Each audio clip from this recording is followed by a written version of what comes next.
Hello friends. आज के हम इस वीडियो में देखेंगे कि अगर हमें ये पता लगाना हो कि ये एयर कंडीशनर कितने टन का है तो हम उसको कैसे पता लगा सकते हैं। इसके लिए हमें कुछ चीज़ों को समझना ज़रूरी है। तो आइए देखते हैं हम उनको कैसे पता लगा सकते हैं। सबसे पहले हमें ये मालूम होना चाहिए कि हमारा जो एयर कंडीशनर है उसमें ये जो टन है वो क्या होता है। तो ये जो टन होता है ये उसकी कूलिंग कैपेसिटी होती है। और एक टन जो 1 TR,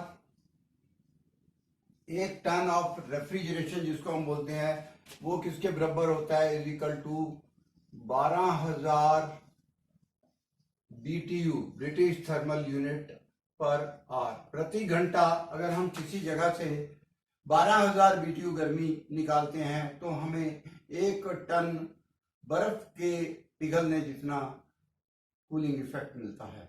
अब ये जो गर्मी को नापने की इकाई है ब्रिटिश थर्मल यूनिट, इसको हम वाट में और किलोवाट में भी नाप सकते हैं। तो अगर हमें जो BTU को किलोवाट में कन्वर्ट करना हो तो हम 1 BTU, जो एक BTU होता है, 1 BTU इज इक्वल टू 0.293, यानी कि अगर हम BTU को 0.293 से मल्टीप्लाई कर दें तो हमारे जो है वो वाट में निकल आते हैं। क्योंकि हमारे एयर कंडीशनर्स में आजकल जितने भी एयर कंडीशनर जो आते हैं उन सब की कूलिंग कैपेसिटी जो है वो वाट में लिखी होती है, टन में नहीं लिखी होती है। तो हमें ये पता लगाना मुश्किल हो जाता है कि ये एक्चुअल में कितने टन का एयर कंडीशनर है। तो अगर हमारा 12,000 BTU जो एक टन है, अगर हमें वो पता लगाना हो कि वो कितने वाट का होगा तो हम क्या करेंगे, 12,000 को 0.293 से मल्टीप्लाई कर देंगे तो ये क्या आएगा,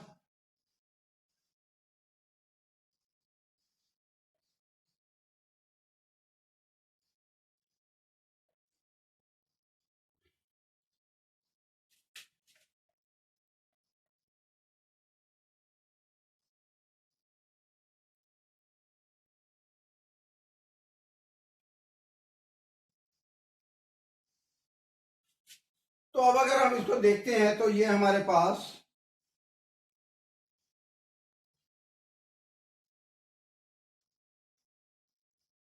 यहाँ पे 3 के बाद एक दशमलव लग जाएगा। तो ये हमारे जो है ये हमारे वाट में हमारे पास कन्वर्ट हो गया। तो जो 12,000 हमारा जो BTU है, 12,000 BTU इज इक्वल टू ये कितना हो गया, 3,516 वाट के बराबर हो गया। तो इस तरह जो एक टन का एयर कंडीशनर है वो 3,516 वाट का है। तो इसी तरह जो भी हमारे एयर कंडीशनर के ऊपर कूलिंग कैपेसिटी लिखी हुई है, अगर हम उसको 3,516 से डिवाइड कर देंगे तो हमें उसकी टनेज का पता चल जाएगा। हर एक एयर कंडीशनर का जो स्टार रेटिंग का स्टिकर होता है उसके ऊपर उसकी कूलिंग कैपेसिटी मेंशन की होती है वाट के अंदर। कूलिंग कैपेसिटी कितनी है वाट प्रति आर। तो इसी तरह उसकी जो है बिजली की खपत की जो यूनिट है वो भी वाट में होती है। तो दो तरह के वाट लिखे होते हैं। जब हमें कूलिंग कैपेसिटी की बात करनी होती है तो हम थर्मल वाटेज की बात करते हैं, और अगर हमें उसकी बिजली की खपत की बात करनी हो तो हम इलेक्ट्रिकल कंजम्पशन की बात करते हैं, वो इलेक्ट्रिकल वाटेज की बात करते हैं। अभी ये जो स्टार रेटिंग जो होता है वो एनर्जी एफिशिएंसी रेशियो के ऊपर होता है। तो हर एक स्टार रेटिंग के स्टिकर के ऊपर एक EER मेंशन किया होता है और इसके आगे लिखा होता है energy efficiency ratio is equal to W/W। इसका मतलब है वाट ऑब्लिक वाट। तो ये वाट जो है थर्मल वॉटेज और दूसरा जो वॉटेज है वो हमारा जो है इलेक्ट्रिकल वॉटेज, आउटपुट बटे इनपुट। तो आउटपुट हम क्या ले रहे हैं, कूलिंग कैपेसिटी, और हम इनपुट क्या खर्च कर रहे हैं, इलेक्ट्रिकल वॉटेज। अगर एक एयर कंडीशनर हमारा जो है वो 12,000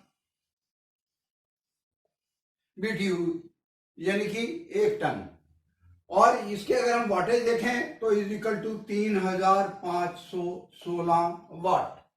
तो अभी अगर मैं इसको मानता हूं कि ये 3,500 वाट प्रति घंटा का है, डिवाइडेड बाय अगर ये 1,000 वाट बिजली की खपत करता है प्रति घंटा, तो इसको अगर हम इसको डिवाइड कर दें तो ये कितना आता है, 3.5। तो ये 3.5 जो है वो एक अनुपात है, रेशो है किसका, आउटपुट बटे input, cooling versus electrical wattage. तो ये 3.5 जो है इसको अगर हम जो हमारा BE का जो हमारा जो ब्यूरो ऑफ एनर्जी एफिशिएंसी जो प्रमाणित करती है कि ये कितने स्टार का है, उसका अगर हम टेबल देखें तो हमें इसकी स्टार रेटिंग का पता चल जाता है। तो हम स्टार रेटिंग का पता लगाने के लिए टेबल को रेफर कर सकते हैं जो कि ब्यूरो ऑफ एनर्जी एफिशिएंसी का है। इसके एनर्जी एफिशिएंसी रेशो के हिसाब से, EER के हिसाब से हमारा जो है वो स्टार रेटिंग होती है। तो जितनी ज्यादा ये एनर्जी एफिशिएंसी रेशो होगी उतनी बिजली की खपत कम होगी, और जितनी ज्यादा ये स्टार रेटिंग होगी उतनी बिजली की खपत कम, जितनी ज्यादा एनर्जी एफिशिएंसी होगी उतनी ज्यादा उसकी स्टार रेटिंग होगी। और एनर्जी एफिशिएंसी ज्यादा कैसे होगी, ये रेशो ज्यादा कैसे होगी, जब ज्यादा कूलिंग हमें कम बिजली की खपत में मिलता हो। तो उम्मीद है आपको अभी ये पता चल गया होगा कि एक एयर कंडीशनर में ये जो टन होता है वो क्या होता है, उसकी कूलिंग कैपेसिटी वाट में कितनी होती है, और उसकी बिजली की खपत स्टार रेटिंग से कैसे रिलेटेड होती है। Thank you very much. मैं अगले वीडियो में आपको और जानकारी दूंगा।